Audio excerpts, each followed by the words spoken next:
everyone. Welcome to Spirit Switchboard. I'm your host, Carrie Lynn Shellhorn, and you are listening to us live, or not live. This is a pre-record, and I've already started doing it. So this is a pre-record, and you are listening to us on the United Public Radio Network and the UFO Paranormal Radio Network, 107.5 FM in New Orleans and 105.3 in the Gulf Coast.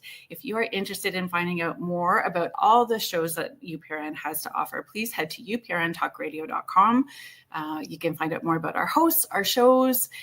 There are thousands of archives, and it's not all high strangeness and paranormal. There is something for everyone there. And we're getting a new website. There's going to be a chat room. Apparently, there's going to be a merch store too, which is pretty exciting. With this being a pre-record, it's you guys have already celebrated Christmas if you celebrate the holiday. So I hope that everybody was safe, was warm, has a full and happy heart, and just wanting to send out all of that to you guys. This segment I am so excited about today's segment. It's Christmas 2 weeks, 3 weeks early for me. It was Christmas when this book arrived for me.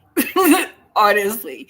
So I'm going to bring our guest out. Troy Taylor is a supernatural historian, paranormal investigator, and best-selling author of more than 150 books on history, hauntings, true crime, the unexplained, and the supernatural in America. He is the founder of American Hauntings Ink, a company dedicated to haunted history, tours, ghost events, books, and the long-running Haunted America Conference. Through American Hauntings Ink and the American Hauntings Podcast, Troy has spent over 3 decades preserving eerie folklore, documenting real-life ghost stories, and exploring the darker corners of American history. Tonight, we're going to explore seances, spirit packs, and mediumship scandals. We're talking magic, fraud, faith, and the afterlife with Troy Taylor and his new book, The Man from Beyond, Houdini Among the Spirits. Hi, Troy. Hey, how are you? I'm great. How about you? Good. I'm good. Okay, before we even start talking about Houdini, I want to talk about something that brought me a lot of joy, almost as much as this book. So I am going to bring this up, see if we can bring it up really quickly.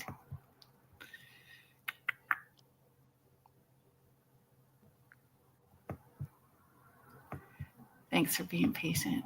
Sure. I'm on pins and needles. I don't know what you're going to hit me with here. So. Oh, just wait. Oh, yeah.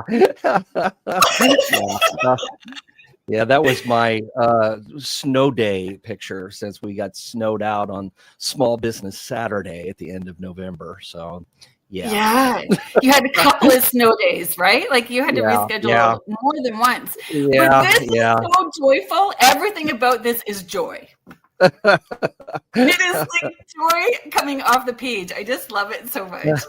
And I think too many people forget about having a sense of play and going with the flow and, all of that good stuff. But it was just so much fun. So I wanted to thank you for posting that. Mm-hmm. Oh, sure. Well, I wasn't doing anything else that day, as it turned out. So, Oh, let's see if we can pull it back down. There we go. So much fun. We're just getting, I'm in Guelph outside of Toronto, Canada. So we're just starting to get our snow. Well, we don't usually get that much here. I'm right outside of St. Louis. So usually here on the river, the Alton is where I live, Alton, Illinois, and we're a river town, and we're down in the kind of the valley there. So a lot of it skips us, but not this time. So of course, we kind of are in a pocket as well too. We're in this little pocket where we don't get as much as everyone around us. But, there's no hill where I can tromp out and get. We've got plenty of hills here. So it's a whole town built on bluffs. So we're we always joke about how we don't have right or left turns here. We only have uphill and downhill turns, Oh which my is gosh, that's pretty fun. accurate. So yeah. That is pretty fun. I'm going to bring this up for us as well too. So you had made a social media post, promoting that the book was going to be coming out and people could get autographed copies, which I have to say thank you for that as well too, because shipping to Canada's, costs more than the book probably. So yeah, it does. It does. So I appreciate it, and I can't I'm just tell glad you it how. gets there.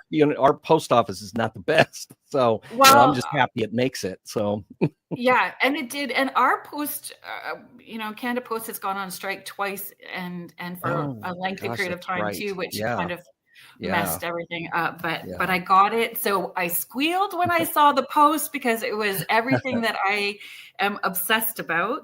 And then I was so excited when it finally came. And we have porch pirates pretty bad where I live. Oh, so really? I was No. Yeah. Oh yeah. I was watching to make sure. Yeah. Right. Hands off the book. So yeah, it's and it's so like having the pictures in it, which there's one that I want to talk to you about once we get going. I just am so excited about it. Everybody who knows me, when I said, okay, folks, Troy Taylor wrote a book about Houdini, and they always like, because when I started doing the seances, even every time I take out my spirit board, it's like, okay, Houdini, come on. Yeah. Like we all want Houdini. So why do you I've been doing like those Houdini seances for we've been doing them on Halloween. I usually do it when it falls on a weekend, Thursday, Friday, or Saturday. Otherwise, people aren't going to come on a Tuesday, But I've been doing them since the mid '90s, and no, he's never shown up. I mean, for me either. Things have happened, but never Houdini. So no, not for me either. And to be honest, even if he had, I don't know if I would talk about it publicly. Well, that's probably a good idea. I wouldn't talk about it publicly. There's definitely we've had some interesting things happen, and definitely celebrities show up potentially, Sure. But I don't necessarily talk about too much of that out loud. But the people who are here experiencing it all have great stories to tell. Yeah. So why do you think that we are still so fascinated with Houdini? Like, what is it about him that still draws us to his story? Well, I think that, when you say magic or magician, most people these days especially couldn't name more than a couple anyway, but they'll all can name Houdini. Everybody knows Houdini. I think probably the reason why is he was one of the very first real American big celebrities. We'd had actors and things that were popular. Going back, to the days of John Wilkes Booth and his brother, they were well-known actors, but they were actors. So you had to have a very specific interest in the Booths or, Sarah Bernhardt or Jenny Lind. These were people that were huge in the 19th century, but, in those days before there was a lot of media and not a lot of photographs that would appear in newspapers and things, by the time Houdini came around at the turn of the last century, it was a lot easier to publicize people. Obviously social media didn't exist, but the newspapers did. And he knew how to get publicity. This was a guy who was a genius at marketing himself because he had this massive ego for good reason. The guy was good at what he did, but a lot of what he did was built on his own. Well, it's no different than today. We have people that are famous for being famous. Essentially that's what Houdini was doing with himself, except he had a talent to back it up. And the things that he did made news because they seemed so incredible. And so it made him this massive celebrity that people across the country, no matter how rich, how poor, recognized him from his photographs, from the paintings, the posters, and he just mass marketed himself the way that the circuses were starting to do at that same time. So this was something that appealed to people, and everybody in a day when, movies would get started during his career, but not at the beginning of his career. There was, of course, no television, no anything like that. So for entertainment, people went to vaudeville theaters. The rich went to the opera, the common people went to the theater. They went to see the vaudeville shows. And, between the singing and the dancing and Houdini on stage, well, there was no competition there. And he turned himself into not only one of our great celebrities, but also, and I've heard some people refer to him as one of America's first superheroes because of the things that he did, seemed impossible to ordinary people. And for most ordinary people, they were impossible. I mean, everything was a trick. I mean, everything was an illusion. I mean, he was the first to cop to that. I taught myself to do this, when he magically escaped from a box. Well, he had, dozens of keys that he'd had made. And oftentimes Bess would slip him a key with her tongue when she'd give him a kiss, and so no matter how well they searched him, he always had a way out. But even so, there was a lot of skill there, because some of the tricks like metamorphosis that he used to do with his brother and he ended up doing with his wife, that was done in a matter of seconds.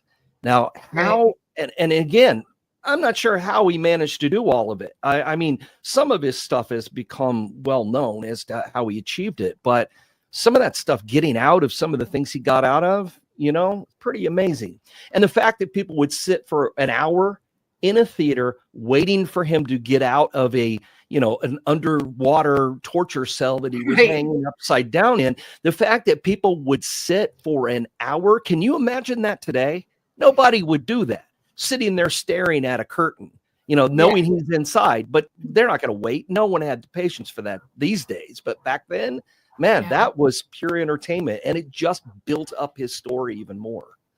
And it's the draw, like his physique and his dedication, his focus and drive, like both men and women, very drawn to him for different reasons, right? And the story that he created, for sure.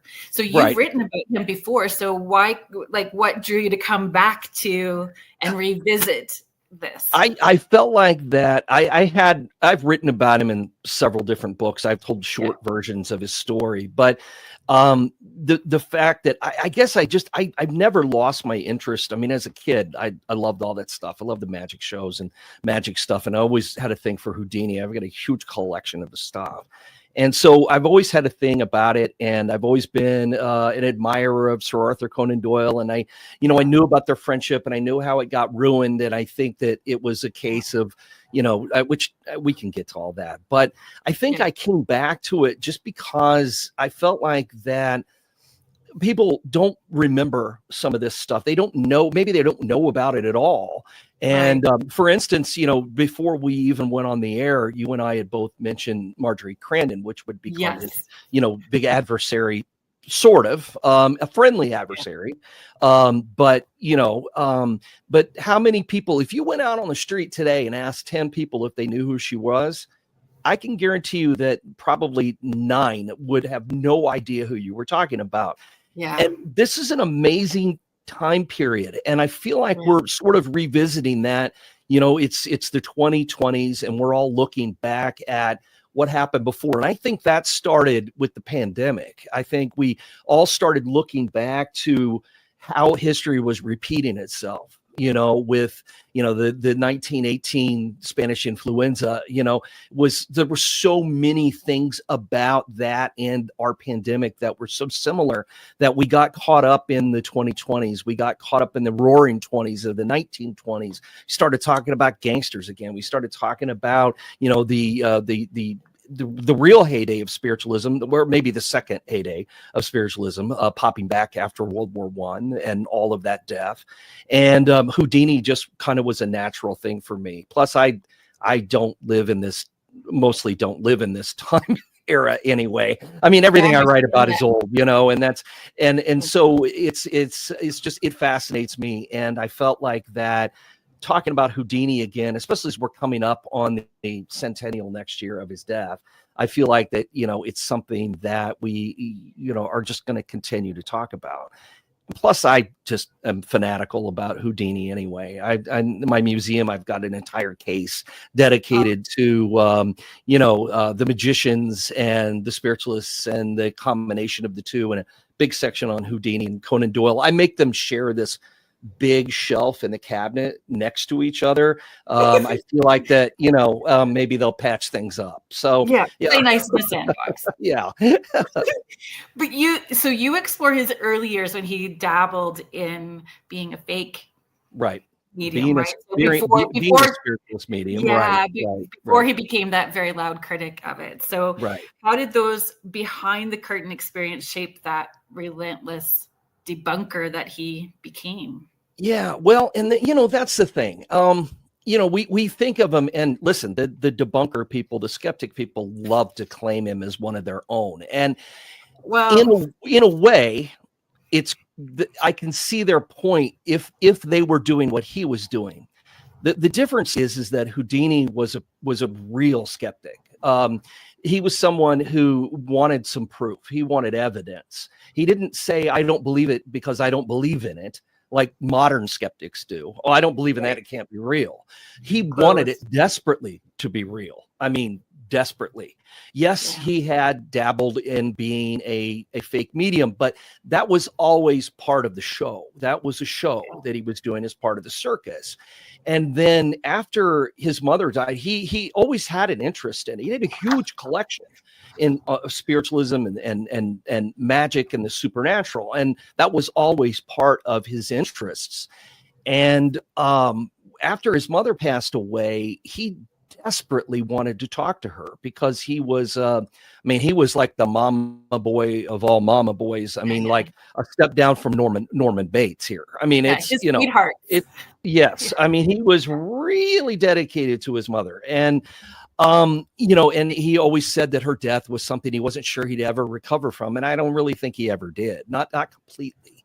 But he really wanted to talk to her. And then as he tried to do it, he kept finding people that he knew were frauds. I mean, he knew the tricks. He knew how things were done. He'd been a stage magician for years, so he could see how they were manipulating and taking advantage of people. And I don't think that all mediums and spiritualists were out to defraud people. I just think that there were a lot of people who it's no different. Again, we can say the same parallels today. I don't think that everybody who was involved in the paranormal is trying to, mess with somebody. I mean, but you can't criticize everyone in the paranormal by a dumb television show that you watched. You just can't, and I think this was the same kind of thing. I think lost patience with looking to find someone who was genuine. And that was one of the things that attracted him to Sir Arthur Conan Doyle, the creator of Sherlock Holmes, for those who don't know, is that he and his wife were so sincere. And I truly believe they were sincere. And I believe that they weren't doing anything to try and fool him. But I think that by that time, he was a couple of years into his crusade against spiritualists by then.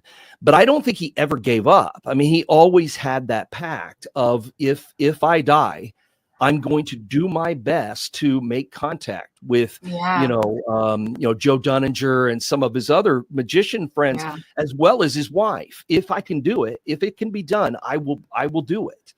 So I have a question about that. We're going to build up to that. Okay, and you kind of answered my next question, actually. Okay. I quite like his deep hope to connect with his mom like his mother in spirit versus his crusade, right? To explore or expose fraudulent mediums. Like, and I would say like he was an open-minded skeptic. That's how I. Oh yeah, for sure. Yeah, I think he was too. So, and continued to keep looking. Yeah. Even as he was, I think that in a lot of cases, I mean, I'm sure he got a lot of tips from people, and he had the investigators who worked for him and things that would go into seances. He would go in disguise, and things. And I think that he always went with, unless he'd had a tip that somebody was a fake and they needed to be called out. I think when he found someone new, I think he probably always went into that with a kernel of hope that maybe this is the real one, but I think also he got fooled so many times that the way I always phrase it is that he went looking for revenge. Out of anger, he went after everyone that he possibly could and tried to expose. What does it say about grief and belief and skepticism? Well, I think that, it's true. I think that his grief was taken advantage of by people so many times that it turned to anger. I really do believe that's what happened. And so his skepticism became so much greater. I don't think he ever gave up hope, but I don't think that he really thought he was going to find anything. I really don't. And so it became a lot easier to criticize all of it. Right. Because even as Conan Doyle would say, just because you can prove that this could be done on stage doesn't mean that it always is.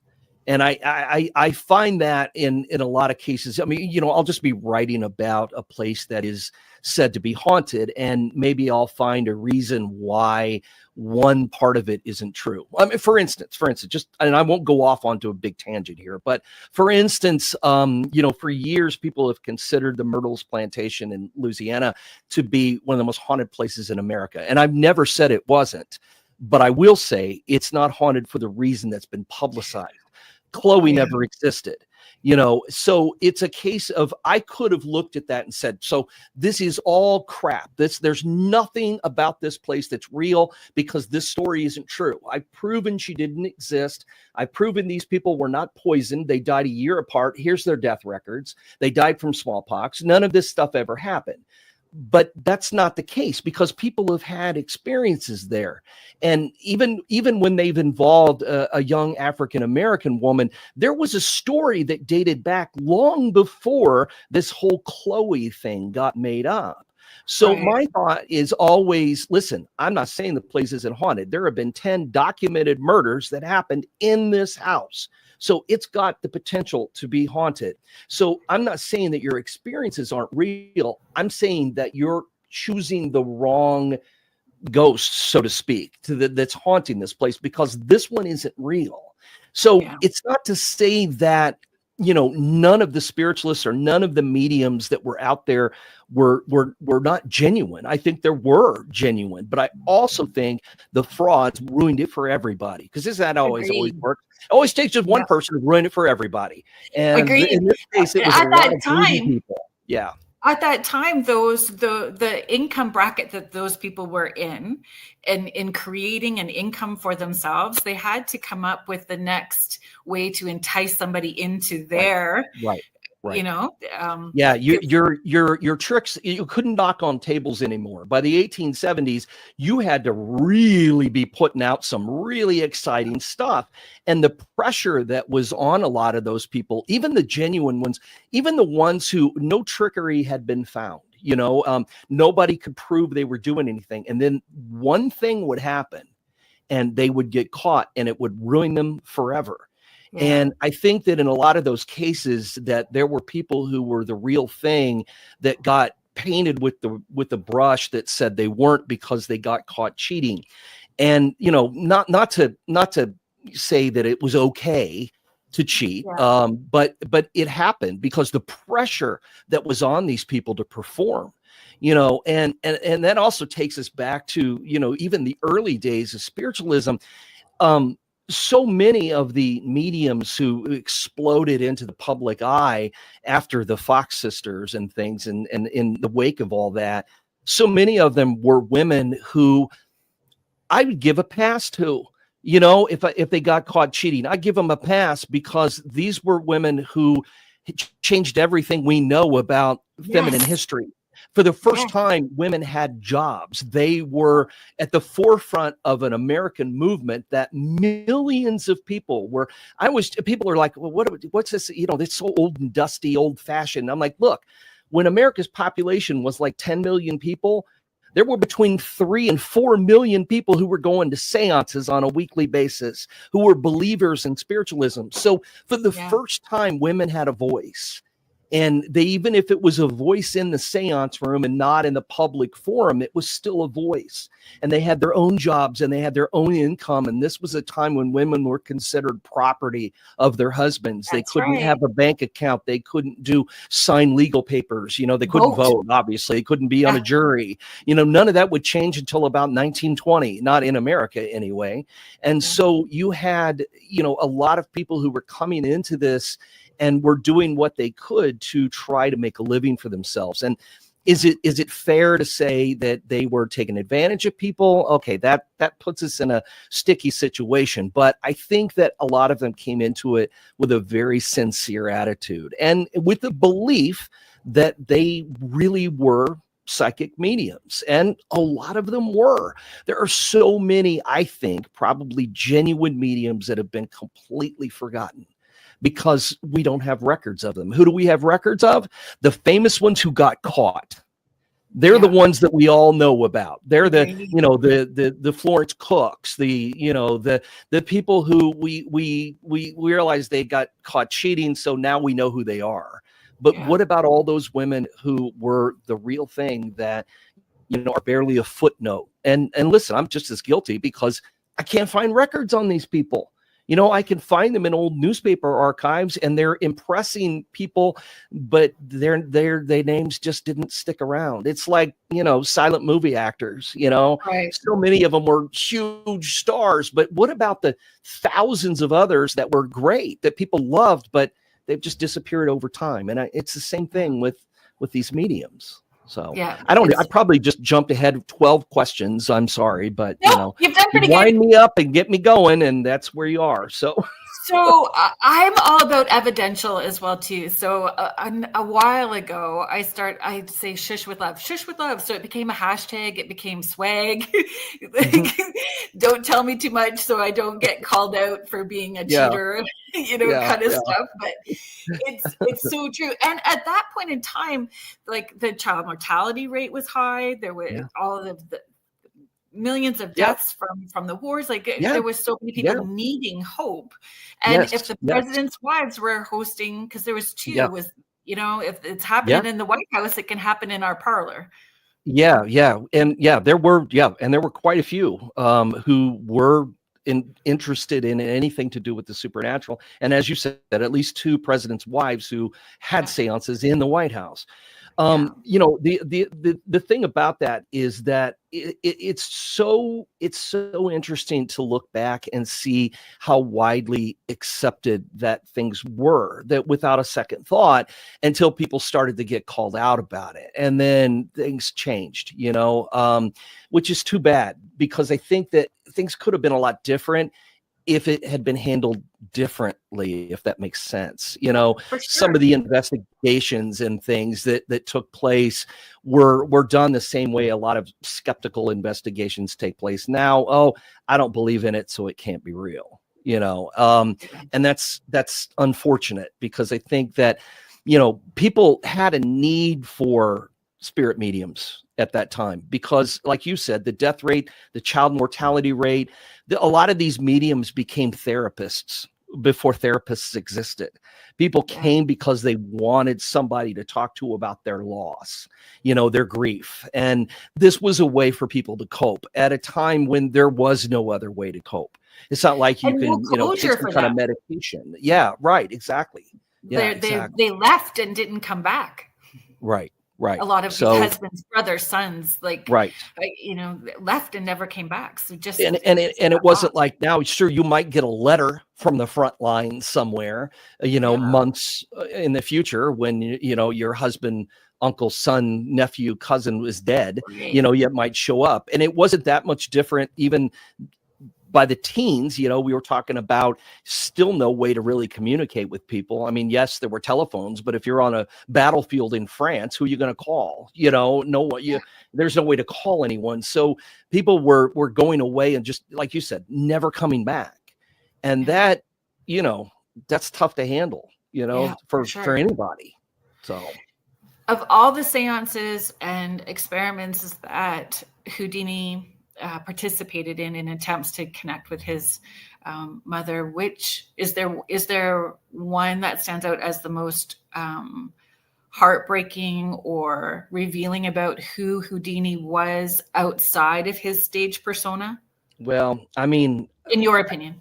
yeah, a lot of the records that he kept from those seances were mostly, I went and found this. But I think that the one that he did with the Doyles was the one that was probably the worst of all of them, even though, it was done with great intentions. And by then their relationship was a bit rocky, but not completely gone yet. This was kind of what killed it. Is they got together in Atlantic City in 1922, and Lady Jean had developed, she believed, a gift for automatic writing. Sir Arthur had never claimed to be a medium or anything like that. He just was a devout believer in it. And they'd had a young woman who had been staying with them who came up with some really compelling evidence as far as he was concerned. And that's kind of what turned him around about it. But he had offered Houdini that they would try and contact his mother. And coincidentally, unknown to the Doyles, it was Cecilia's birthday that day. And so when Houdini went up to their hotel suite for this automatic writing session, and it began, and again, he believed the Doyles were sincere, but began to believe they were delusional, that they were fooling themselves, because she came up with this message, this really gushing message from Cecilia to her son. But there were problems, a lot of problems. And Houdini immediately noticed that, for one thing, his mother didn't barely spoke English, didn't write English. Here was a message coming through. There had been a cross that had been put at the top of the paper. His mother was Jewish.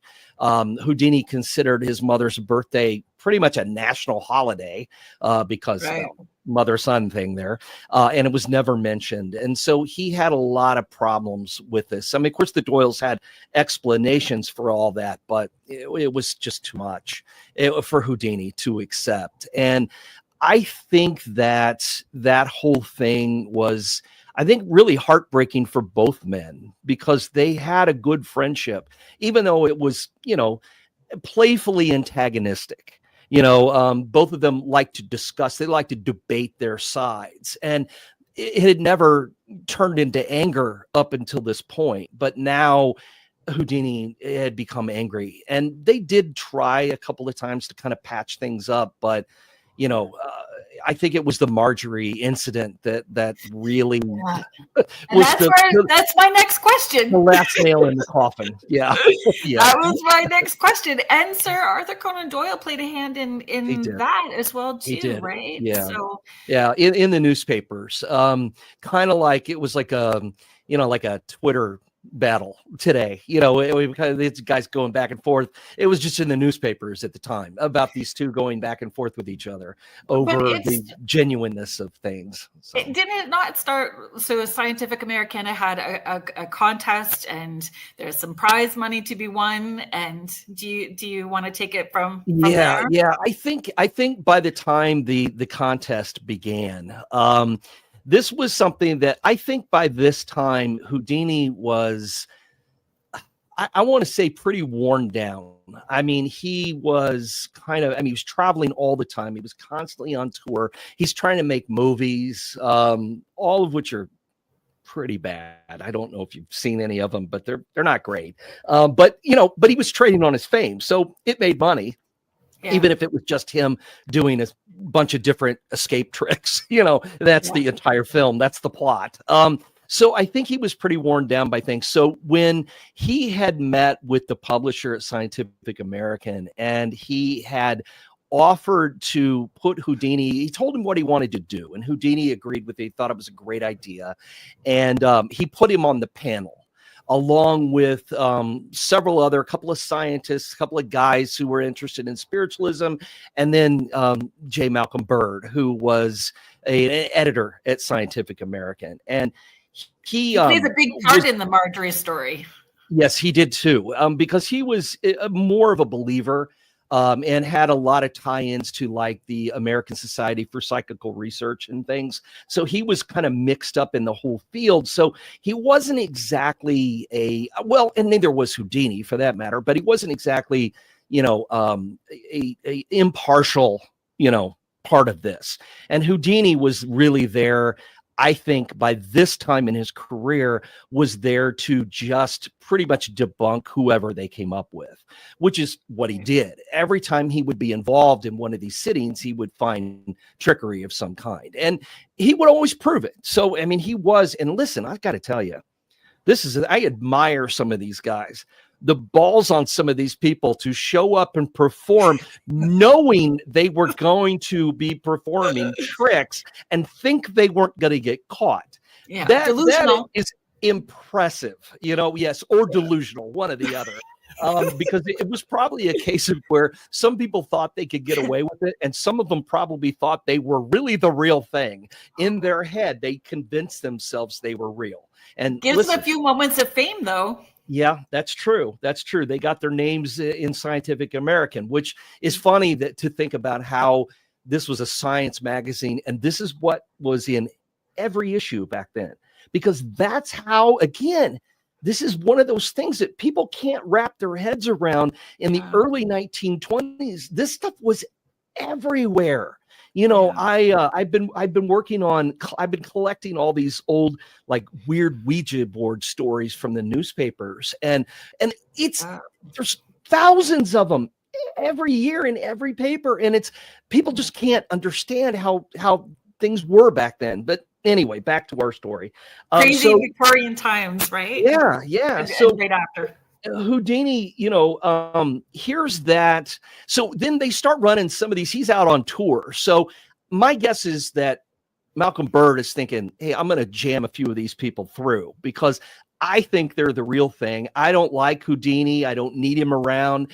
And then he ends up in Boston with Mina Crandon, who would start using the name Marjorie as because her story started before all this.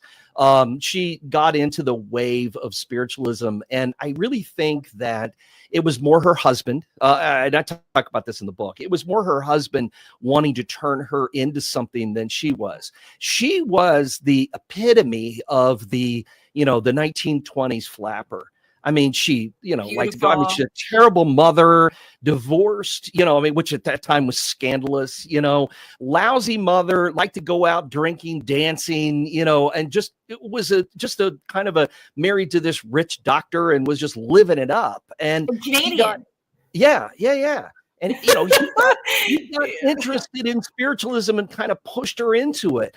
And then they ended up with, all these cronies, these sycophants who would come around and swear she was genuine, who all end up playing parts in the story too, like her dentist, which we can get into that in a minute. But so Malcolm Bird ends up at, these seances with Marjorie in Boston.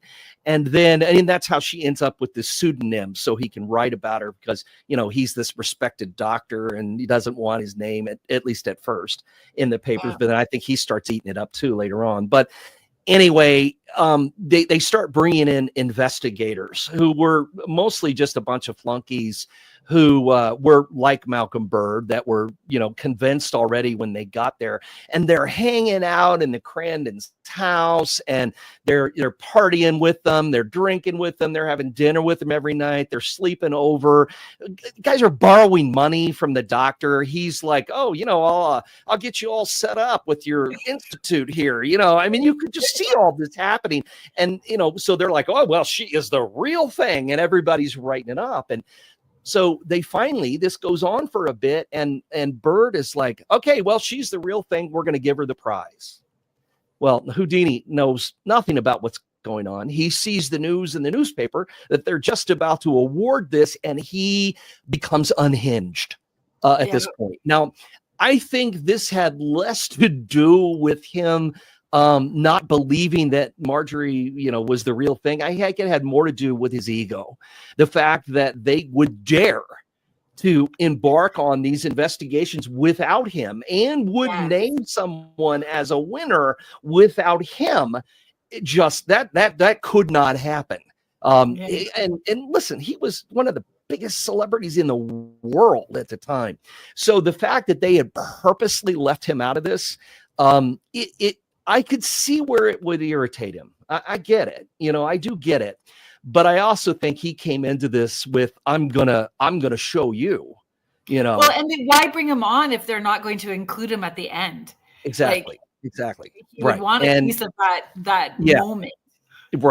Right. So when he got involved in it, and when he finally shows up, and immediately after his first night there, he's like, I know how she's doing all of it. I'm gonna expose her as a fraud, and so he's already convinced. But what's so interesting about it is that that whole thing has been painted as if, these two got together, they hated each other, and they were immediately trying to ruin the other one. That is not the case. This was an adversary relationship only when it came to the seances. Outside of that, they really got along well. Yeah. He was nicer to her than most people were. She really liked him, and he liked her. And he would, when the show was, when they weren't on stage, so to speak, they were friends. It's like, football players are beating the hell out of each other for, 4 quarters. And then at the end of the game, they're hanging out chatting because the guys know each other. And that's kind of how this was too. And so, she got her feelings hurt several times because of things he said in the newspaper. And it was always like, well, it's the newspaper. I was probably misquoted. And if I wasn't, that's what I've got to say, because I don't think this is real, but I think you're swell. It was kind of that, but she's an interesting character. I mean, there's no doubt about it. She definitely brought a whole new vibe to spiritualism in the 1920s. I wonder how many people were imitating her at the time. I've never really seen any data or record on that, but I'm sure there were others, because word did leak out of the way that she would conduct her, seances in the nude, and, and answer the door in a filmy nightgown. Very distracting, which is what happened with, all of these guys that Malcolm Bird brought in. They got very distracted by this cute flapper who was doing seances, because let's be honest, if you take a look at some of the other spirit mediums of the time period, usually a bunch of old ladies, and it's always the ones we remember. It's the cute Florence Cooks, who show up as Katie King. Oh yeah, no, that's definitely not the same girl. Are you blind? It's obviously the same woman, and then but so manipulative. But it's so that she knew how to distract people the same way that Marjorie did. And Marjorie would keep up the distractions, and she would. And I also think that if she got into a jam, and listen, I'm not going to say she had no spiritualist powers. I'm not saying she didn't manifest some abilities. I just think that it was a lot easier, and that's what she was all about. The easy way, the easy road, the good times, the fun. I think it was a lot easier for her to entertain her clients with a little help from her husband or some of the other, people that were part of their inner circle that would help out with some of this stuff. I really do. And I think that when Houdini showed up, suddenly, there's very little activity that's taking place when Houdini is there during those seances, the official ones. When he just showed up, of course, Walter, the spirit guide or dead brother, would show up and badmouth Houdini and call him names and all kinds of stuff. But that was all part of the entertainment. That was part of the show. And I don't know that Houdini ever gave that much serious thought, but he was looking for the tricks, the things that she was supposed to be able to do, like ring the bells and things. And then she couldn't, because I think maybe two reasons. There's two possibilities. One, she knew that if she and her circle did their usual stuff that they would do, whenever they just had a client or one of the investigators from Harvard or something there that became believers, they could get away with a lot. in a pitch dark room. You can do a lot of things in there. But I think they knew that Houdini would catch that stuff. So she got stage fright and it didn't happen. The other possibility, the other side of the coin, is that she was the real thing, but was so nervous with Houdini there that she couldn't perform. So I think there's a couple of ways that you can look at it. Do I think she had maybe some abilities? Sure, maybe, because I've heard some interesting accounts from people, but I also think that she often got a lot of help from her husband and her friends. And I think that continued entertainment. On. Is it entertainment or is it? Well, it's entertainment for the people that come to see it. And I think that with her friends, I think some of her friends were true believers. I really do. Because I think there had been times when she had impressed them enough that they thought she was the real thing. And then by them being recruited to do something to kind of spice up the seance, they were just helping the spirits. And they spiced them up. Right. That they weren't really doing anything wrong. They were just helping get things going. I think that was probably a mindset that a lot of them have. And that's the same kind of stuff that, I've caught people doing that. I'm trying to figure out how do I not name any names? I had been involved in this radio show. Then they would do like every Halloween they would do, or the Halloween season, they would do a show with some of their listeners that they had to last out, the night or an hour or whatever in certain places. And I had worked with them a couple of times and vouched for the credibility of what they were doing. And then the third time I went to work with them, the producer had changed. So they had a different producer who was not really that interested in keeping things on the level. And caught them in a location tossing rocks. We saw it. I mean, saw it happen. And I refused to ever work with them again because I don't need that, And so I know that it's easy for people to do because they want to make sure that people are interested and engaged and entertained. But on the other hand, when you bring in someone like Houdini, who's going to really roast you if he finds out you're cheating, that's really taking a risk. And so because of that, nothing happens. Hardly anything happens during the seances because it was just some really basic stuff. And, of course, then there was the controversy over the bell in the box and whether or not Houdini had rigged it so it wouldn't ring, or if, where that ruler came from, that folding ruler, was it, where did it come from? Who did it? And I think because of that, it kind of bit him in the butt too. And so they ended up with a standoff. They ended up with a draw by the time this thing was over. And of course, by then the newspapers and everybody had said, Marjorie's fooled Houdini, or she's bested Houdini. And, Houdini's like, yeah, I did, nothing happened. What am I supposed to do? So I don't know. It's hard. I did a huge event at a theater. When I went to check it out, their green room was the size of a closet. Oh, yeah. The green room was the size of a small closet, and the theater is closed now. But in that closet, there was mirrors on every wall facing in. Oh, okay.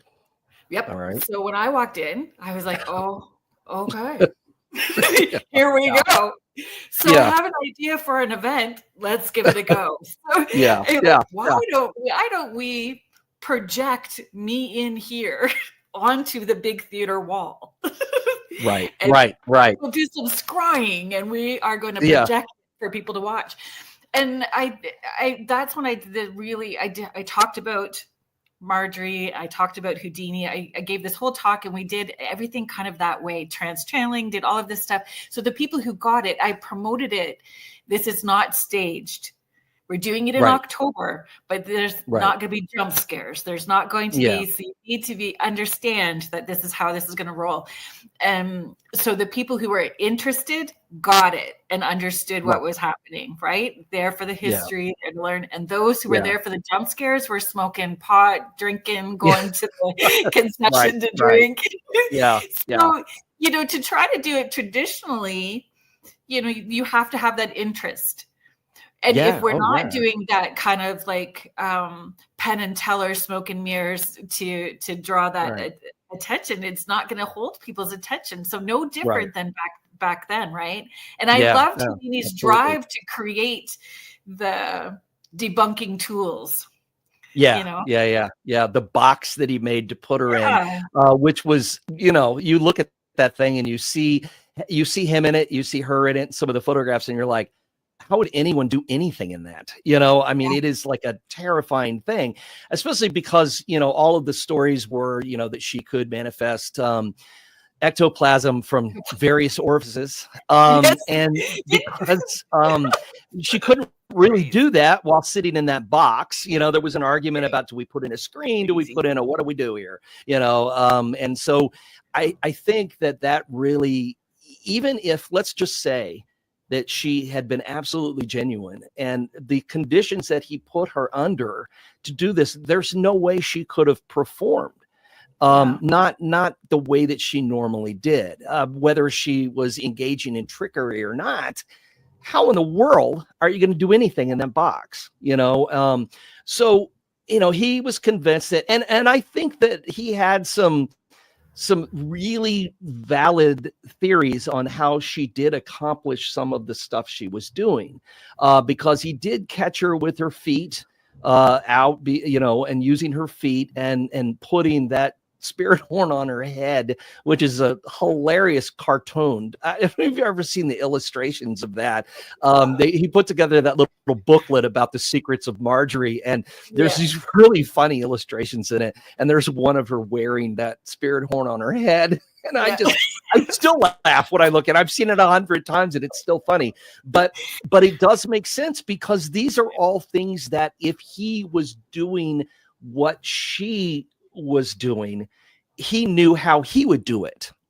But see, again, that gets back into that whole thing of just because you can duplicate it on stage doesn't mean that it doesn't ever happen. I mean, just because we can, we can make a ghost appear in a house, you know, just using technology, it doesn't mean that there aren't ghosts that don't show up in people's houses. So you have to be careful with, but he didn't care about that. I mean, he was in it for the publicity the same way that she was. And so it was all about just making sure that his name was still out there and that he was doing the things that he was supposed to be doing, which was debunking mediums. And so Marjorie just happened to be a very high profile target. She had made a name for herself. She had gained her own fame, and Houdini, who also had his own fame.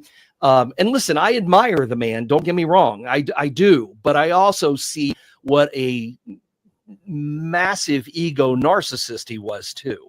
I get it, you know, and I think to become as famous as he became, he kind of had to be.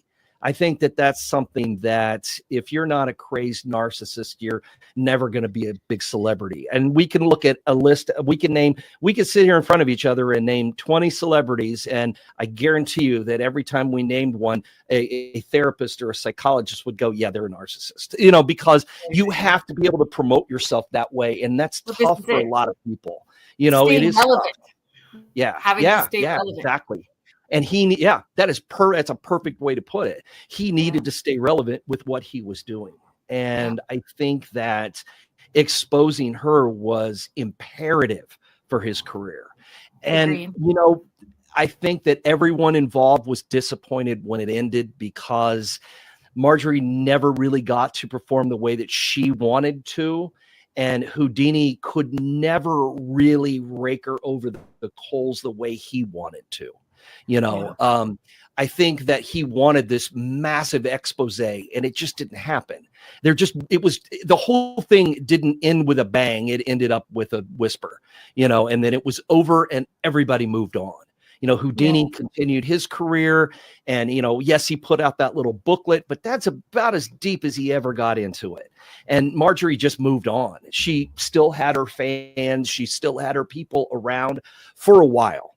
I think her demise really came not because of anything that she did, although, there were the fingerprints that her spirit guide brother supposedly left in the wax that were fingerprints of her dentist. And, there was some issues, because I think at that point, her drinking had gotten the better of her. Yes. Her marital problems. I mean, because listen, that guy was a piece of work.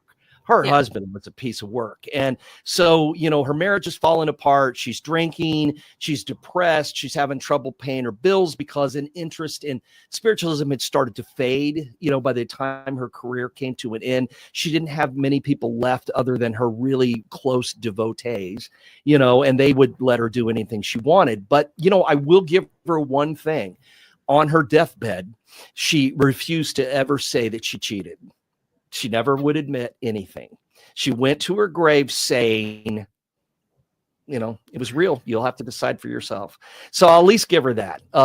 Because I think that toward the end, I think she was really faking a lot of things.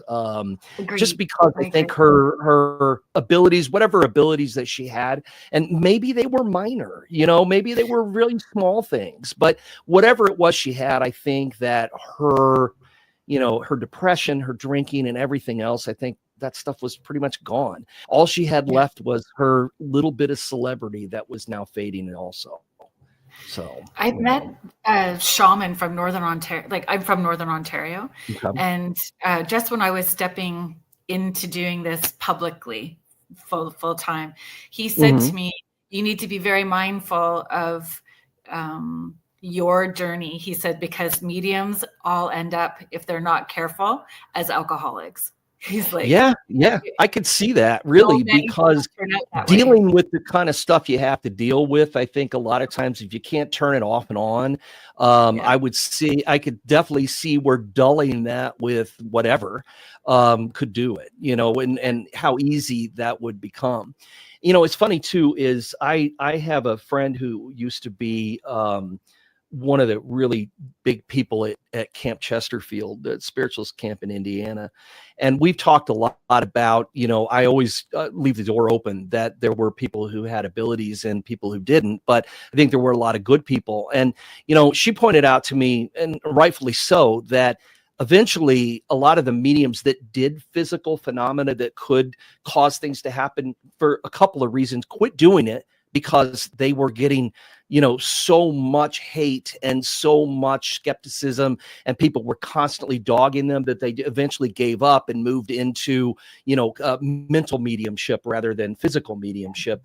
But she also had an interesting point, which I don't know that I mentioned this in the book, but I've talked about it before. And some of the things I've written about in spiritualism is that how different the world is today. I'm like, where are all these people? I mean, why aren't there people making spirit horns fly around and musical instruments? That doesn't happen anymore. And my spirit horn is right beside me. Well, I know. No, and I've got a bunch of them. But make it fly around and have ectoplasm coming out of it. Right, exactly. That became such a big part of it. Now, so my question to her was this real, or was this just people trying to give the people what they wanted, to provide a show? And she said, well, and again, she mentioned that a lot of people quit doing it because of the constant criticism. But she had an interesting point too, is that stuff started to fade as time changed, as far as like the world changed and we entered a modern era, and food changed, especially, the things in our bodies changed, the way, food began to be processed, and all of these additives and preservatives and things started to come along, and water softening, and, we're not using wells anymore. We don't get our food from the farm. We get it from the grocery store, and it's all different now. things are different. Our bodies are different. The things in the air are different. It's like how they can tell if a wine that somebody says, oh, we bottled this wine in 1920, and they can test it and know that because it has radiation in it, that it came after, because it's in the air now because of all the nuclear bombs that have gone off over time, and she says that maybe that has something to do with it too, which is an interesting idea, that maybe that because of our diets and things, people don't have the same abilities they used to have. There's still that part of your brain that's there, but maybe it doesn't manifest in the same way. So I don't know. That's just it's an interesting theory, right? Yeah. Just something to think about. Yeah. I'm going to do our station ID really quickly. Okay. Sure. Just that we're at the top of the hour, so I don't get in any trouble. Right. So if you are just joining us now, you are listening to Spirit Switchboard, and I'm your host, Carrie Lynn Shellhorn. You are listening to us on the United Public Radio Network and the UFO Paranormal Radio Network, 105.3 in the Gulf Coast and 107.7 FM in New Orleans. If you are liking what you are listening to, please consider heading to uprntalkradio.com to find out more about our hosts and shows that we have to offer. It's not all high strangeness and paranormal. There is something for everyone. Today it's a pre-record. So I'm very excited about having Troy Taylor, American Hauntings, on the show talking about his new book, which I have in my hands, The Man from Beyond, because there's a photo in here that I wanted to talk about. Okay. Yeah. You did say that. Yeah. Yeah. Going off script of my list of questions, which we'll get back onto. The one photo that I find super interesting is the mysterious photo from Mick Vicker's funeral. Trying to have reproduced. Right. He had trouble. Right. Which he never publicized. It was Joe Dunninger who publicized it after Houdini died, because he, ended up with a lot of his files and records. Bess gave them to him. They were good friends. And Joe had also done a lot of investigating and things with Houdini, and they'd known each other for a long time. And he was a fellow magician, and he was a writer. And unlike some of the other writers at the time, Houdini actually liked and respected Joe,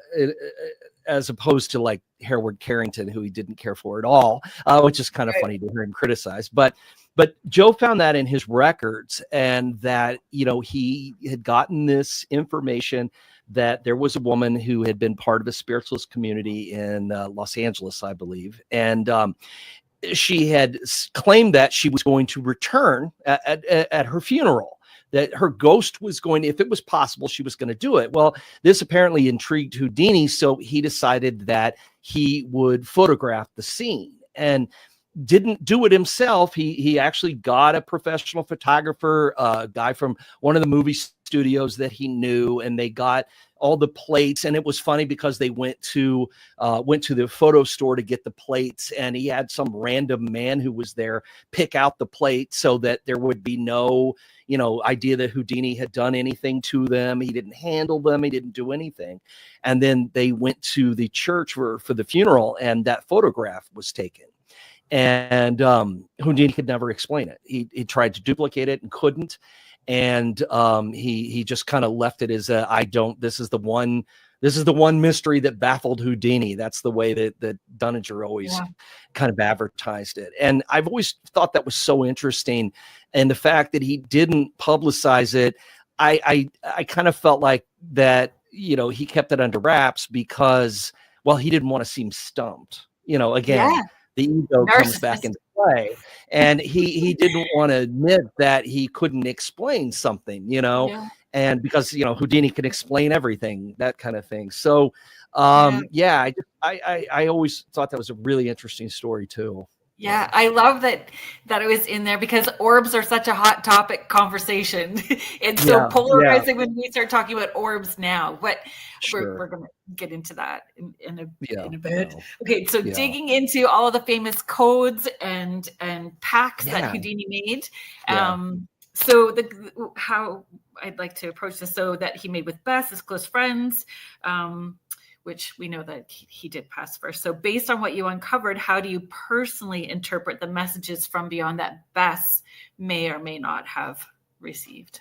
Well, there were times when, she thought there might be something. Houdini's brother also felt the same way, that maybe there might be some sort of contact, but Houdini had always said that it would be, something grand, and after he died, of course, all these people that he had been debunking for, the last few years suddenly all claimed they were talking to him, which we know was never going to happen. But when Arthur Ford came forward, that's hard to know what happened there, because he was sincere in that he claimed to the end of his life that he did not cheat, that he didn't find the code in a book written about Houdini or a manuscript about Houdini, but he did come to Bess with what she was looking for, with the basics to the code. And it was somewhat complicated. The whole thing was pretty complicated because it was something that the code was built off something that Bess and Harry had used in his mind reading acts. And he would give her certain codes, and then the letters would mean certain things. And then when Arthur Ford comes forward and gives her Rosabelle, which was like the key to the code, and then spells out the code word, which was believe, it seemed legit, and I think that Bess was ready to give him the reward and announce that someone had made contact with Houdini, and it was some of her friends and people who knew how much she was grieving, who kind of went, you need to hold on a minute, because there might be another answer to this. And so I think that, I don't know. I don't know. And I know I've read Arthur Ford's book, but I mean, it's an autobiography. So, I mean, you can say anything you want about yourself. So I don't know how legit he was. I just don't know.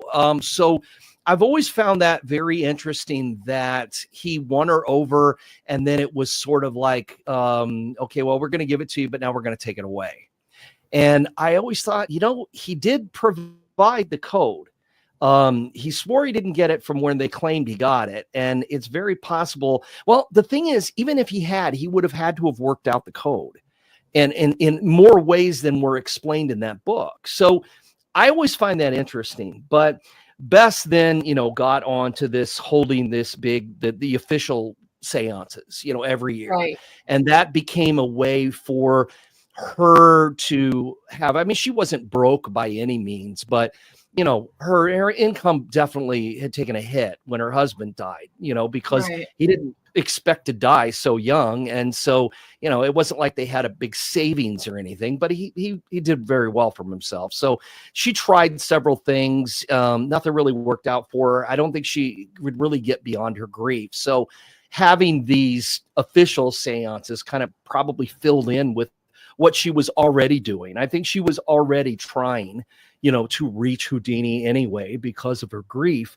But, once she started to, became friends and then maybe romantically involved with Eddie Saint, who was a, carnival showman. So he really amped everything up.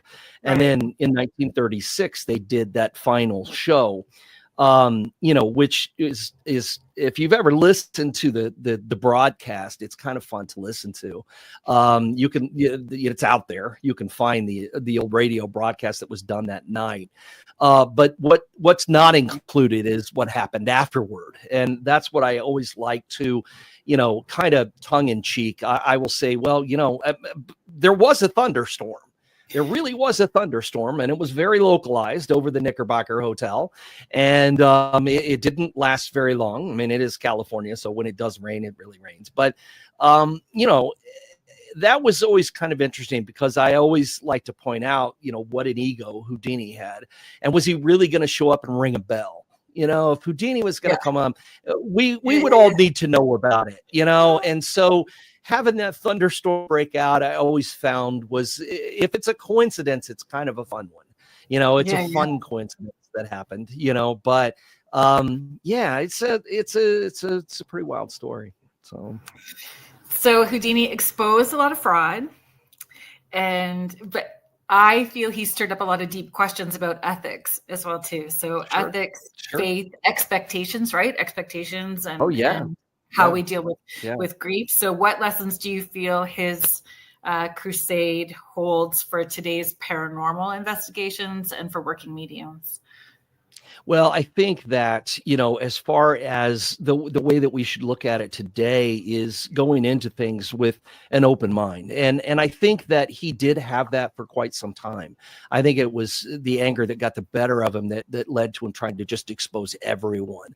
But I always don't really see him as like a modern day skeptic. There's always that chance. There's always that hope. And I think that today, as far as being someone who's a paranormal investigator, who's looking into activity, hauntings, whatever, going in with the idea that you have an open mind, but you've got to be open to every possibility. The fact that it's not real, as opposed to it being real, and approaching it backward by saying, okay, now I need to find a natural explanation for this first. Then if I've ruled all that out, then we look and see where that goes or what becomes of it. I think we can also learn a lot of lessons about the way that we present things that we believe we found as far as evidence goes. You really have to be careful just throwing things out there and making wild claims, because you could be wrong. There's definitely someone who's out there looking to expose your mistakes. And I think that we all make mistakes. We're all human. So you have to be careful the way that you present things. And I think that for people who are, mediums, who are also out there, presenting what they've got or their findings or their feelings and beliefs, there's always somebody out there who's looking for you to make a mistake. Just the same way it is with ghost hunting or investigating or anything. And I think that we just have to be careful the way that we present stuff and make sure that we've for ourselves ruled out anything that we could possibly do before we throw it out there and go, oh, this is absolutely real.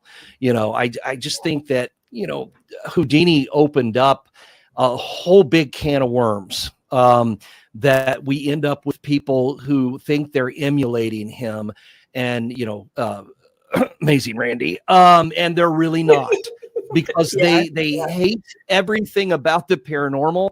And because they don't believe in it, they're going to prove it's not real. And that's the wrong attitude to take with anything, especially when it comes to the paranormal and supernatural things that no matter how much we think we know, we really don't know, because there aren't any experts. They just don't exist, because there's just too many unanswered questions about all of it, And so, considering yourself an expert, I think, is a big mistake, because no one is an expert. So agreed. High intention, low attachment, and still be teachable. Yeah, exactly. Somebody has had more experience and they can help you see and discern from a different perspective on what you may have caught. And then I guess for me, before I move on, just, extending that out a little further, how important is it, like entertainment versus data research? Right. And sure. data collection. Sure. You definitely got to draw that line between it and say, listen, this is, you got to make sure people know if you're doing something that's meant to be entertainment, you got to make sure they know that, going into it. I do like a spirit community. It's a seance in that I do a history of spirit communication in America. We go from the very beginning to up until the modern times. And along the way, I let people participate in, table tipping, using a Ouija board, automatic writing, and then, and then we get up to like the Estes method, and that kind of thing. So they can try all of it. And then say, but this is meant to be sincere. I mean, this is how it's done. If you're just doing it as an entertainment thing, you got to make that differentiation, because people need to know that going in. Because I've got friends who will say this is a replica of a Victorian seance. We're going to do it the way that fraudulent mediums did. None of this is real. They will say that up front, but there will be people who are convinced it's absolutely real.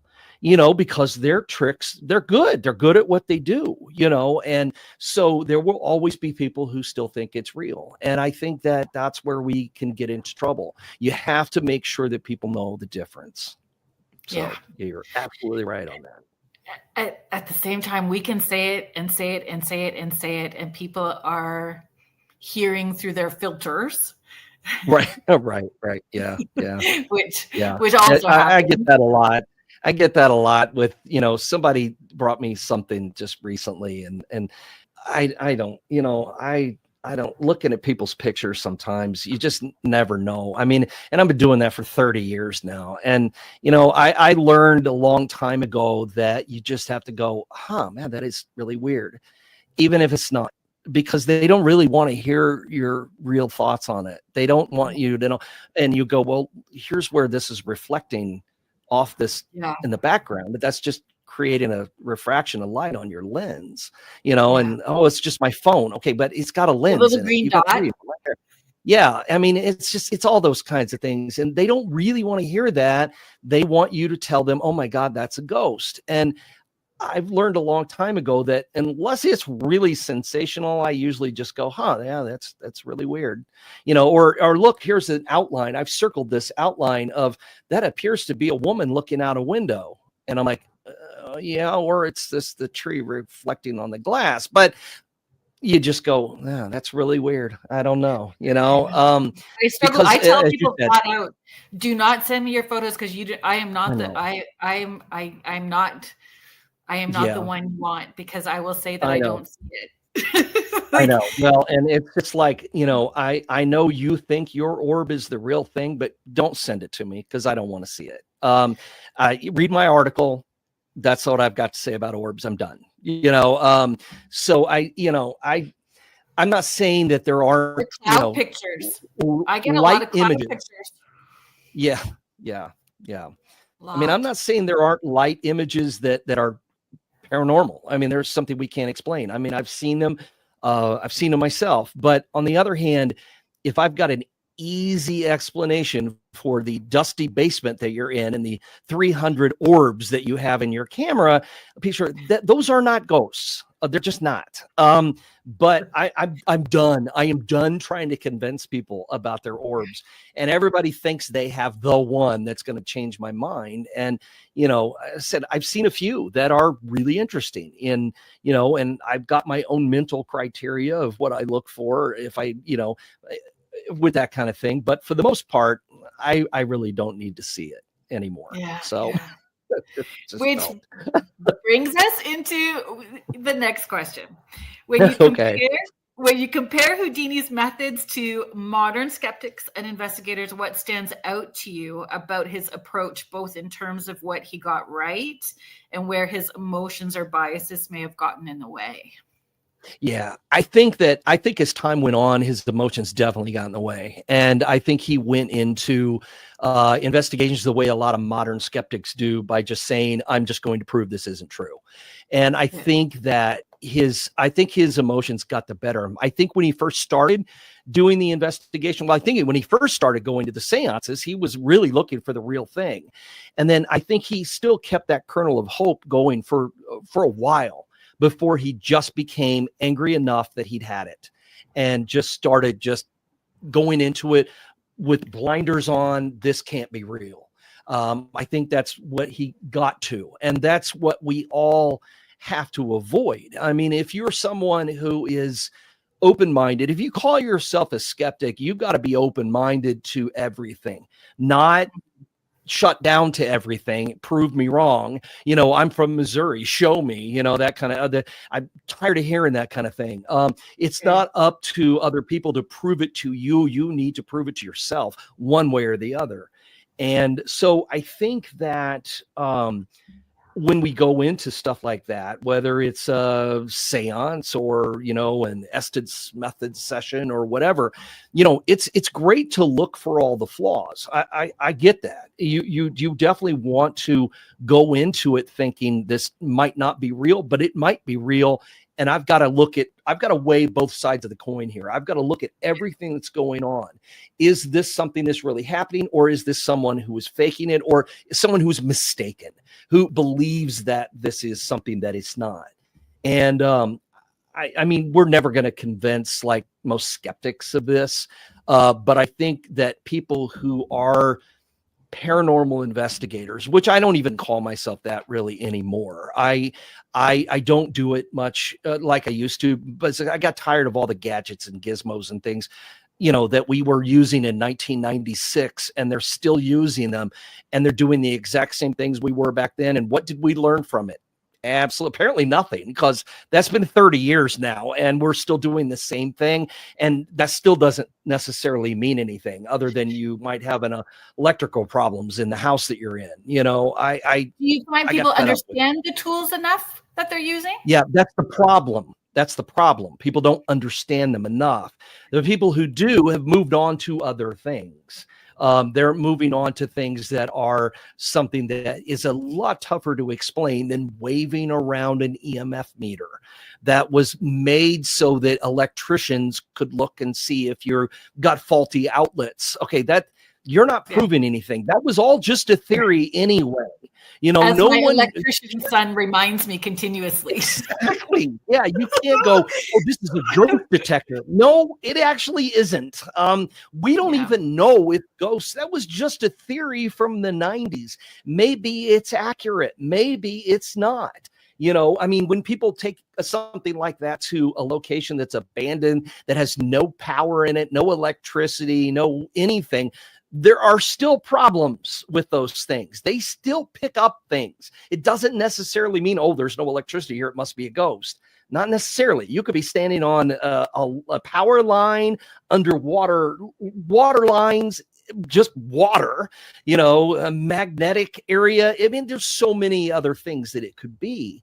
You can't jump to that conclusion.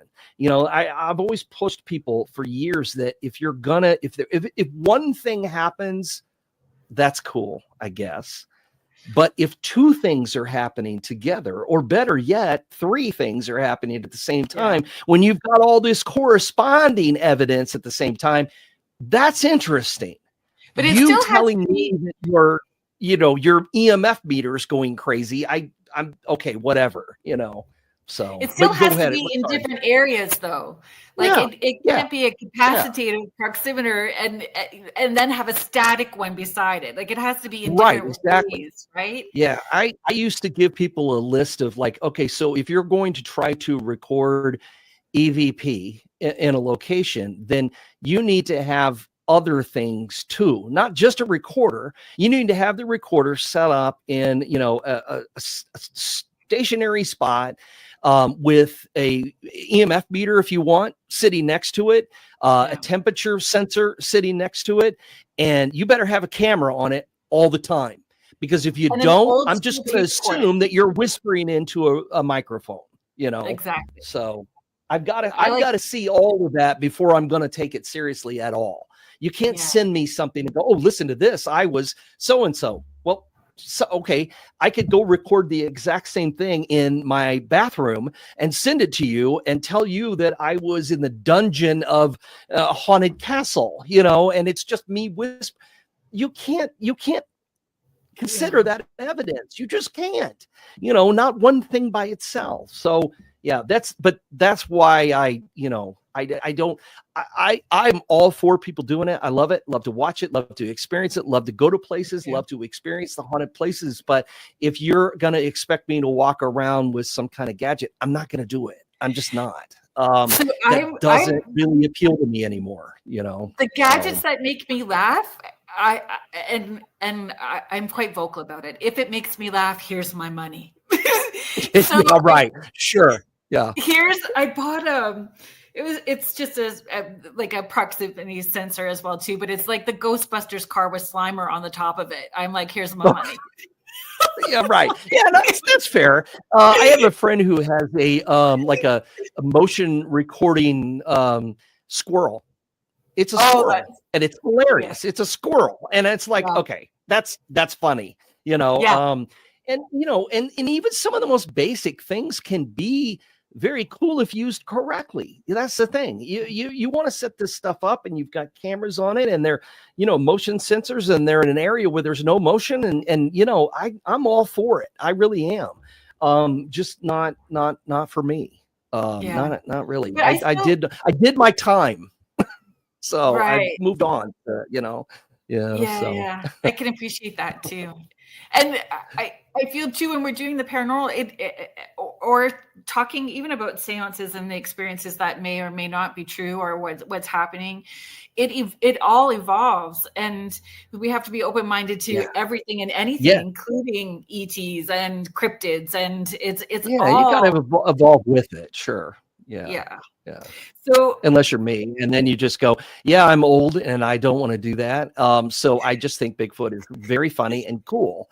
And it's like, people are like, what do you think of cryptids? And I said, well, they're hilarious, and they're fun, and they're a blast, and I would love to chase them around in the woods. Well, you don't think they're interdimensional beings? I don't care if they are. I don't want to hear about it. If they are, maybe they are, who knows? But I'm one of those guys who has the whole idea that I have no problem believing that way out in the woods, in areas that no one goes, because I've been to places that are so remote, you wouldn't believe it.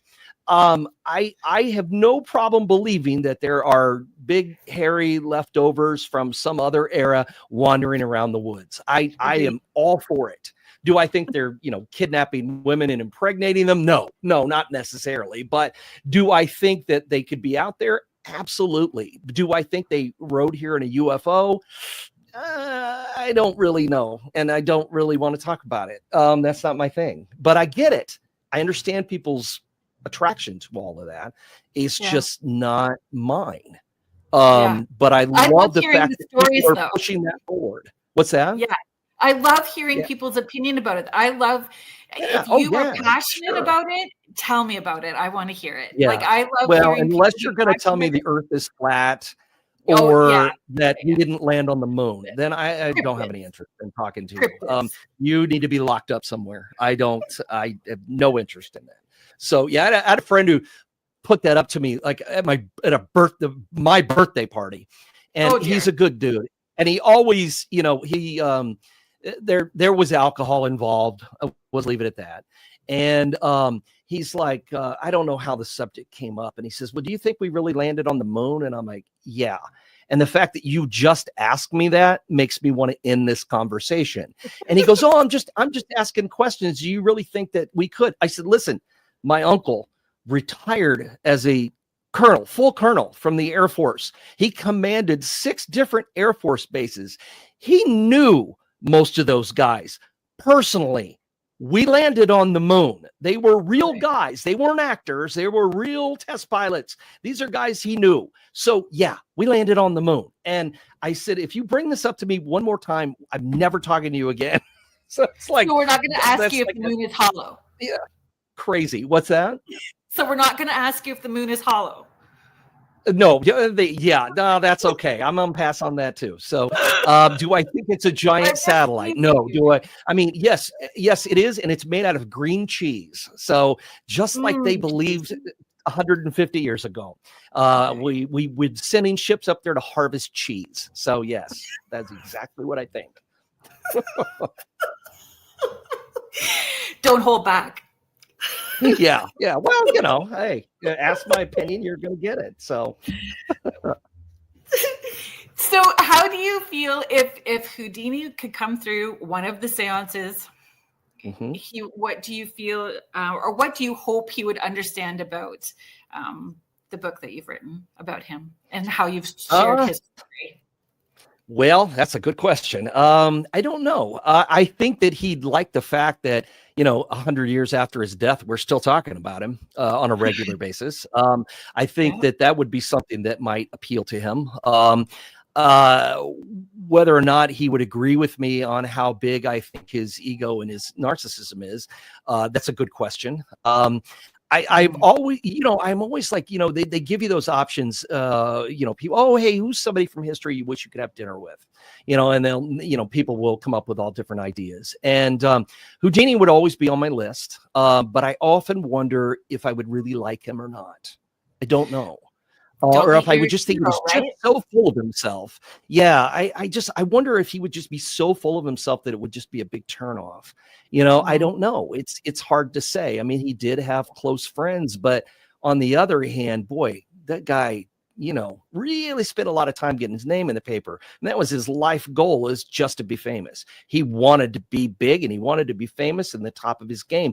And he achieved it. I mean, I admire the fact that he achieved it. I mean, that's something that most people can't do. yeah. You don't set out with a goal like that and you don't always make it. And he did. So I don't know. I would love the chance to meet him. I Mm, just don't know if he would show up at one of the seances. Yeah, I think if he did manage to show up at a seance, I think he'd be, I think it was kind of cool that people were still trying to reach him after all this time, mhm. that his fame has continued after all these years. I mean, because again, we're going back to the very beginning of our interview, ask people to name magicians, and people might say Chris Angel or David Blaine, or why do you think you know those names? You know those names because of Houdini. He Yeah. wasn't the first magician. He certainly wasn't the last. He'll even admit that he wasn't a great magician. As far as magic tricks, that really Right. wasn't his thing. Illusions were his thing. The Yeah. escapes were his thing. He was a great escape artist, great illusionist, not a great magician. So it's one of those things where but if you ask somebody to name a magician, he's always going to be the first one that comes up. So maybe, I don't know, maybe his ego served him well Yeah. in I think it hindsight. did. Yeah. Yeah, There- absolutely. So There's so much in this book. Like it's which I appreciate. yeah, And I buy people's books because I love them and want to support all the folks that I sure. admire. But I write in them, I circle, I highlight, I put notes. Oh So yeah. I don't lend them. I don't borrow from other people Right. because No, I there's so don't much. either. Yeah. But do you think there's Yeah. still room for more? Is there still research happening to find more? Not that there has to be another book because you just birthed this Oh yeah, baby, yeah. which is a lot. But Yeah. is there still But more of the story to tell? I'm positive there is, because I run across niche research into Houdini, and by that I mean just certain aspects of things that he did. I mean, I've seen entire books about the hearings that he attended in Congress about the stopping the fortune telling law in DC. I've seen entire books based on that. I've seen books based on the whole idea that Gordon, the Whitelaw, the guy who allegedly punched him in the stomach, and all that. There's a big conspiracy about whether he was hired by spiritualists and all kinds of stuff. I mean, I've seen all kinds of research. Yeah. Yeah, and he was a very odd character. I Yeah. mean, and I touch on that some in the book. Dude really came out of nowhere and was a really odd person. And so, I think that probably fueled some of the conspiracy theories. So, yeah, I mean, I do think there's still more that can be done about Houdini. And there's definitely more research that can be done about spiritualism in that era. Starting with World War I and continuing through the 1920s. I mean, we barely scratched the surface on how many mediums there were at the time. Just like when you go further back and you go to the 1850s, there were a lot, and then things started to kind of die out, but then the Civil War brought it all back. And the That's right. popularity surged again. And you can go all the way back to, the Lincolns, and Mary's interest in spiritualism and Abraham's interest in spiritualism and the odd things that were part of his existence and the beliefs that he had. So, you can see spiritualism go up and down. Now, the question, though, is, without writing about Houdini, who has this lasting fame, do people really buy a lot of books about spiritualism these days? Because a lot of people see it as this old dusty thing that, oh, nobody believes in that kind of stuff anymore. They don't understand the way it shaped everything that we do. Everything. When you talk about the paranormal community, paranormal interest interest in the supernatural, ghosts, and everything that we have an interest in America and probably Canada as well, comes from spiritualism. I mean, if it didn't, we wouldn't have Ouija boards if spiritualism didn't exist. We wouldn't have any of these things. So it is the basis for everything we do. But sometimes it's like pulling teeth to get people to understand this stuff, because they all think that, the paranormal interest in the paranormal began in the early 2000s when ghost hunters went on the air. I know. I know. It's just like, what? They don't even know there's this long, deep history behind all this stuff, So Houdini has become sort of our poster child for getting people to understand that there is a history behind all this stuff, that it is part of, what created what we know of as the paranormal today. So that's always like an ongoing thing for me. It's a lot of work for me just because I love the history of all of it. I love the history behind anything I do. And that's what really draws me to all of it. And, writing about and presenting about spiritualism, I swear to God, sometimes I can literally watch people's eyes glaze over as soon as you start talking about seances. They don't get it. They don't understand how important it is, So Agreed. I don't know. I'm with you. We'll see. We'll see where it goes from there. Yeah, I will stand on the soapbox with you because I'm grateful to them. I am grateful for the foundation that they laid for me to do what I do, because I wouldn't be able to. And I mean, I've been able to connect since the time that I was little, but to do this as a career, I am grateful to them for laying that foundation for me. And I make sure I include that history in everything that I do to educate people and why it's important. And it's also good that we're starting to see we are starting to see a bit of a resurgence in people looking back at that. I especially have noticed it more recently with people acknowledging how important as I mentioned early on, the contribution of all the women that were involved in it, who've largely been forgotten, and so now people are finally starting to open back up to that. Some of the women who were involved in that early research, I mean, not even to mention the spirit mediums, which were mostly women, as we talked about it early on, this was a career for people who didn't have one. But there were also a lot of women involved in that early research too. And they've been forgotten, in favor of the men who were involved because it was the time period. Now we're starting to bring all that back too. And I think that's a good hook also, like using Houdini as a hook to get people interested in spiritualism. I think pointing out the feminine side, the women empowerment behind it is another good way to get people to understand just how important this thing was.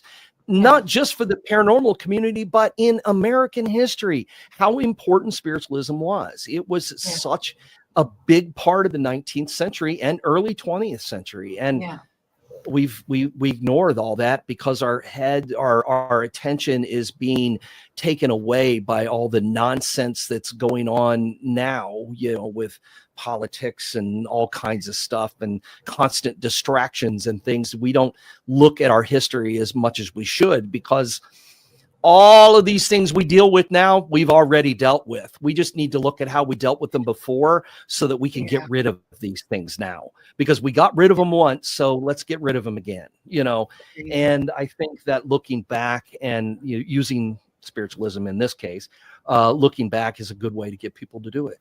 So I agree. And it's, when you talk about Abraham Lincoln, and that's a big passion for me too, in the spiritualism aspect of it. But for my mom, it's been a common ground between my mother and I in having these conversations, because my mom did this deep dive into genealogy, because that's what you do when you get over 70. And so she's done, and so she's mapped out this family tree and gone back all this, and apparently we're related. I forget which kind of grandfather times whatever he is for us. But he is. Yeah. Well, that's And cool so though. then Yeah. once I started telling my mom, I'm like, hey, so did you know? Yeah. Did you know? Yeah. Lincoln believed in a lot of really strange things that most people don't know Yeah. about. And he was a regular attendee at seances in the White House. So, So look where my heritage yeah, comes from. there you go. There you go. She was, we had this great conversation, her and I, about spiritualism and Abraham Lincoln. And then she was a little more fascinated about that aspect of seances, because seances, you say the word seance and it can be polarizing for people. They are scared of Ouija boards. They're scared of trance channeling. They're scared of all of these things. And it was me. They've been fed this line of, how evil and harmful and demons are going to get you and all this stuff. And again, it gets back to one of the other things that we talked about. That's how stuff gets spiced up. People use that kind of stuff, to get attention. Just like the satanic panic of the 80s and 90s. That was when I grew up, and you couldn't like heavy metal. You couldn't like this or that, because it was Dungeons and Dragons. And yeah, it was all just ways for these people to get attention, and it was a way to promote their own careers. And it's, the same thing with Houdini going around saying, oh, I'm going to prove these are all fake. There aren't any ghosts out there. He probably didn't really believe it any more than these people believe that, you would become possessed because you used a Ouija board. But yet that stuff's still around. And we get people I'll get people to come in my museum. We've got a big case that's filled with antique Ouija boards. They're just cool. They're really cool. And they're afraid to even go near the case. Oh no, I'm not even going to go over there. And I'm like, are you nuts? Pull it out on an investigation and everybody freaks out. Yeah, exactly. Perfect example. So it's funny though, when we do the seances and I'm walking through, all this spirit communication history. And then I start talking about Ouija boards but I may not get anybody that really wants to participate in like table tipping or automatic writing, but boy, you whip that Ouija board out. I got all kinds of volunteers, even though if you ask them to do it at home, they wouldn't do it would never do it. But asking them to do it in a situation like that, oh yeah, sure. Why not? So. Yeah. Funny. So speaking of the museum, by the time this airs, I know that the move will have already taken place.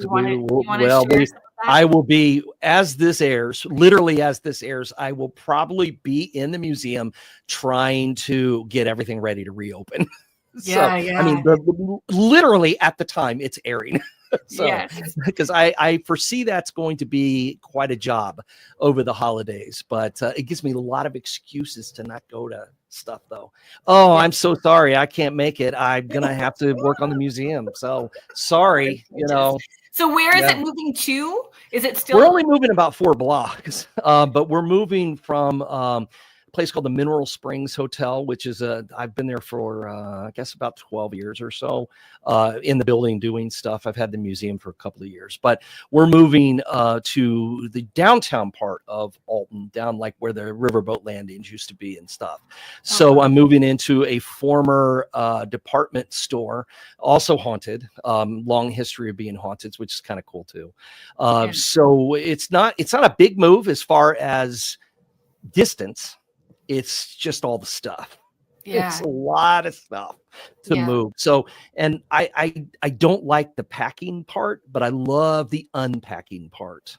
I love to, like when I move, just moving my house. I have as you might imagine, I have a lot of books, which makes movers very unhappy because I don't do that myself anymore. I'm way past that. I'm not doing that. Right. But I love to unpack them and arrange them and organize them. And so this will be like, I get to unpack the museum and rearrange and reorganize everything, which will be fun. The moving part, no. But once it's there, I'll be happy. Like a winter move is never fun either. No, it really isn't, because no matter how much you want the weather to cooperate, and I've lost track of how many times I've moved in the winter, but it's the off season for me. So it's my chance to do it. And so I'm usually, that's a good time for me to move. But it's terrible. The weather is awful and it's too cold and I don't like it, but it's the way it goes. you know. So what else is coming up? Projects that you'd like to promote, things that are... Oh, sure. Yeah. Let's see. Well, by the time when this airs, we'll be about a week and a half or so away from when our tickets go on sale for the Haunted America Conference. And the Haunted America Conference, we're in our 29th year. We were the first ghost conference in the country, first one that ever happened. So we've been doing it ever since. We only missed it 1 year, and you can guess what year that was, 2020. So that's why we're at 29, not 30. But I stayed with the count.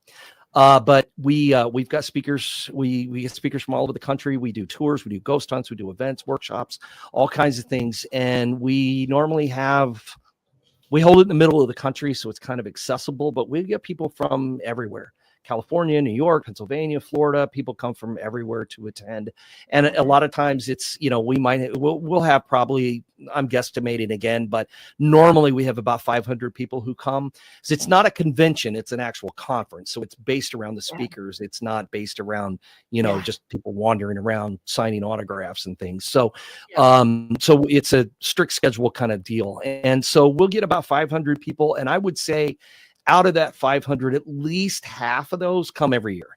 And it's like summer camp, Community. And that will be like the only time we see our friends from wherever will be at the conference. And it goes very fast, but it's a lot of fun. And, we've got a good town for it. Alton is an old historic town. It's one of the most haunted small towns in America. I mean, we have lots and lots of ghost stories. There are lots of things to do here outside of ghost stuff, but we really lean heavily into that ghostly tourism here. So it's a lot of fun, but the tickets go on sale the 12th. So that'll be what'll be coming up right after this airs. That'll be our next big thing. So we also do then in February, we do a big food drive every year for food banks in the area. And it's a free event. You just have to bring canned goods and food items and things. And then we'll gather a bunch of, we'll get speakers and storytellers and things from around the area. And we do like a all day event, and then we'll do some after hour stuff, but it's a lot of fun, and it gives people a chance to get together or do something. And, we usually end up like a couple of truckloads of food. People the ghost people are super generous, and they will bring an ungodly amount of stuff. I mean, but people bring, you only have to bring one thing. That's the limit, but people that bring boxes and boxes of stuff, socks and toilet paper and all kinds of food items and things. And it's really great. So then we donate it all to the food banks and, plan it again for next year. So it's a lot of fun. I love it. I appreciate you. It's fun to get stuff that we get to do, and and it's nice to get to do things back for people, for sure. Because we have a lot of fun with this, and it's my day job, and it's not always easy. You don't always know where the next meal's coming from sometimes, but normally just the next big thing. But it's a lot of fun to get to do it, and I never take that for granted. So. Yeah. Well, thank you for being here. Sure. It was great sharing fun to do. Time, space, energy, and passion for Houdini and spiritualism with someone who has the same enthusiasm for the conversation. So I appreciate you. So American Haunting Ink. Is that correct? American Hauntings. Yeah, American Hauntings Ink with a K at the end. That's a kind of or you could even go to AmericanHauntings.net. That's also takes you to the same place. And that website's sort of like a clearinghouse to go everywhere else, because they have multiple websites. So different things you can go to different areas from there. But that's where I always send everybody. So people can check that out. They can find the book there. They can find all my books linked from there. So it's a lot of fun. So super. Thank you so much for being here. Right. Yeah, thank you. So, I'm just going to do a shout out to all our listeners. Thank you so much for being here. You have been listening to Spirit Switchboard. I'm your host, Carrie Lynn Shellhorn, and you have been listening to us live on the United Public Radio Network and the UFO Paranormal Radio Network, 105.3 on the Gulf Coast and 107.7 FM in New Orleans. When I see you guys all back here next week, it'll be January 2nd. So I hope that everybody has a safe, happy, and fun new year, and I will see you in 2026. Good night, everybody. Thank you.